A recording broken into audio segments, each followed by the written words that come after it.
Alright, oral stories listeners, buckle up. This is where the story hits its fever pitch, where every second counts, and escape feels impossible. If you're new to the channel, you absolutely must go back and listen from part 1. You've missed a terrifying journey. Don't forget to subscribe, smash that like button, and leave a comment below. Your engagement keeps this channel alive, just like I fought to stay alive in that hell. For those who've been with me through every agonizing step, prepare yourselves. This is the fight for my life. The image of Maya, sacrificing herself, her final, desperate nod etched into my memory, fueled a cold, desperate rage within me. My friends, gone, consumed by this monstrous family. There was no more fear, only a burning need for escape and, perhaps, a twisted sense of retribution. I wouldn't die like them. Not here. Not like this.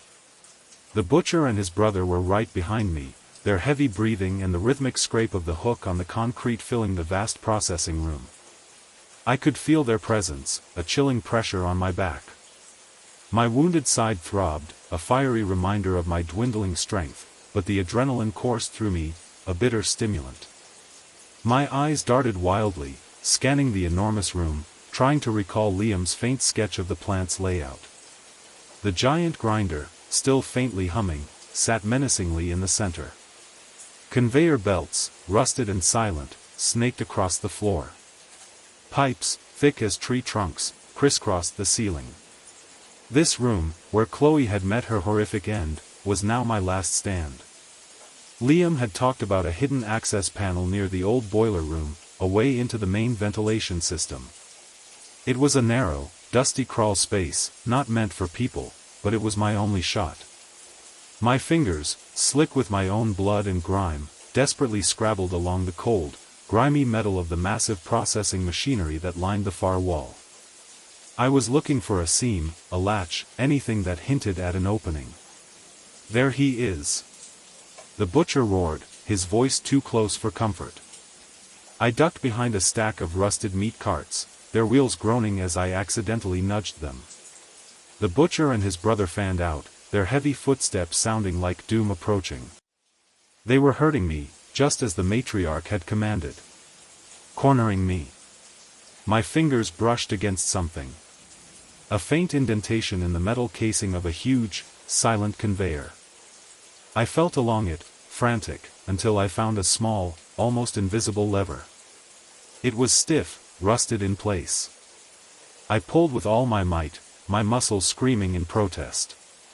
With a groan and a metallic screech, a section of the wall, about 2 feet wide and 3 feet high, slowly swung inwards, revealing a dark, cramped opening. The ventilation shaft. It was barely big enough for me to squeeze through, but it was there. My lifeline. Just as I started to push myself into the opening, the butcher appeared at the end of the aisle, his grotesque mask looming in the dim light. He raised his meat hook, ready to strike. His brother was coming from the other side, blocking any other escape. I was trapped. Again. But this time, I had a desperate, furious idea. My eyes darted around the room, landing on a series of thick, black hoses snaking along the floor, leading from large, rusted tanks near the wall to the main processing machinery. Fuel lines.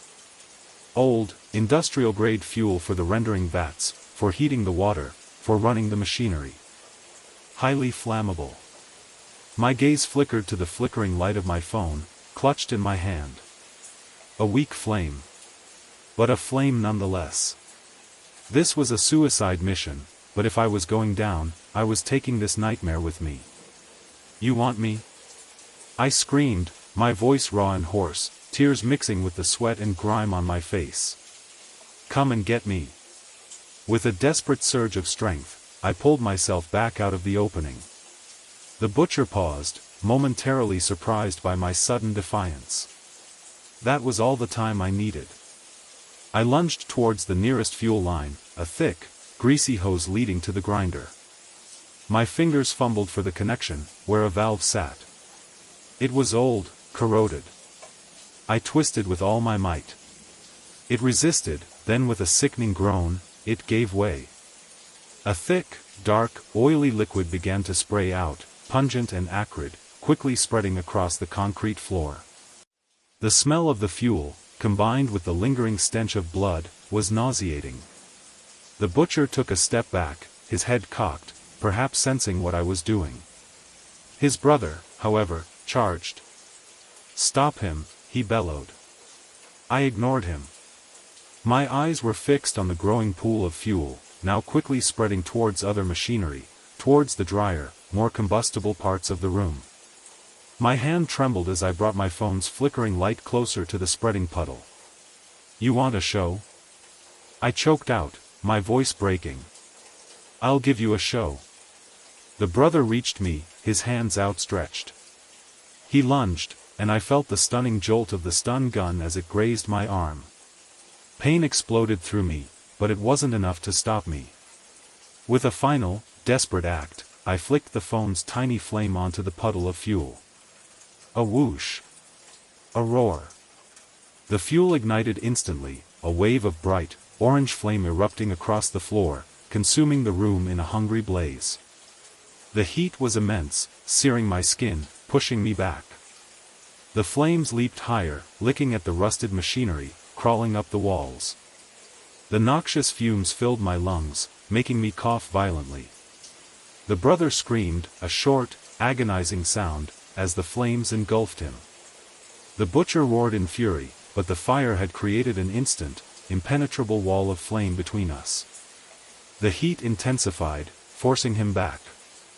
I scrambled, coughing, into the narrow opening of the ventilation shaft, the searing heat of the inferno pushing me forward. The sounds of the fire, the crackling, the popping, the roar, were deafening. The air in the shaft was thick with smoke, choking me, but it was better than the flames. I was out. For now. But the fire wouldn't destroy everything. And the butcher. I knew he was still alive. Still hunting. The roar of the flames behind me was a savage symphony, a sound of destruction and, for a fleeting moment, triumph. The smoke filled the cramped ventilation shaft, burning my eyes and lungs, making every breath a painful struggle. I crawled, desperate and disoriented, through the dark, narrow passage, my body screaming in protest. The searing heat from the inferno outside radiated through the metal, baking the air inside the shaft. Every muscle ached, my side throbbed, and my head swam from the smoke and exertion. I pushed forward, driven by the image of Maya's final sacrifice, of Chloe's terrifying end, of Sam and Liam reduced to nothing. This fire, this was for them. A desperate, final act of defiance. The shaft was a torturous crawl. It twisted and turned, dusty and unforgiving. I scraped my elbows, knees, and shoulders, but the pain was a dull background hum compared to the terror that still gnawed at me. I could hear the structure of the slaughterhouse groaning and creaking under the assault of the fire. Metal shrieked as it warped from the intense heat. The sound of explosions, muffled but powerful, echoed from behind me as pressurized tanks or volatile chemicals ignited. This place was burning. Slowly, surely, it was being consumed. After what felt like an eternity, but was probably only minutes, I saw a faint glimmer of light ahead. Fresh air. I pushed harder, my arms and legs numb with exhaustion, my lungs burning for oxygen. The light grew, and soon, I could make out a rusted, bolted grate. An exit. With a final, desperate burst of energy, I kicked and shoved at the grate. It groaned, rusted solid. I slammed my shoulder into it, again and again, until with a final, protesting shriek, one of the bolts snapped. I squeezed my fingers into the gap, pulling with all my remaining strength. The grate ripped free with a metallic clang, tumbling to the ground outside. I tumbled out after it, collapsing onto the damp earth, gasping for air. The cool night air hit my face, a shocking contrast to the inferno I had just escaped. I lay there, coughing uncontrollably, my body racked with shivers, trying to fill my lungs with clean air. Behind me, the old slaughterhouse was a towering inferno, a monstrous silhouette against the night sky. Flames roared from every window, licking at the heavens. Thick, black smoke billowed upwards, a grim pillar reaching towards the distant stars. The building, once a symbol of forgotten horrors, was now a funeral pyre for my friends, and for the monsters who had claimed them. I pushed myself up, my body aching in protest, and stumbled away from the blazing ruins. I needed to get as far away as possible. The fire would attract attention eventually, but I couldn't wait. I didn't know who else might be out there, or if the family had other hidden ways to get out. I walked for what felt like hours, a ghost wandering through the dark woods.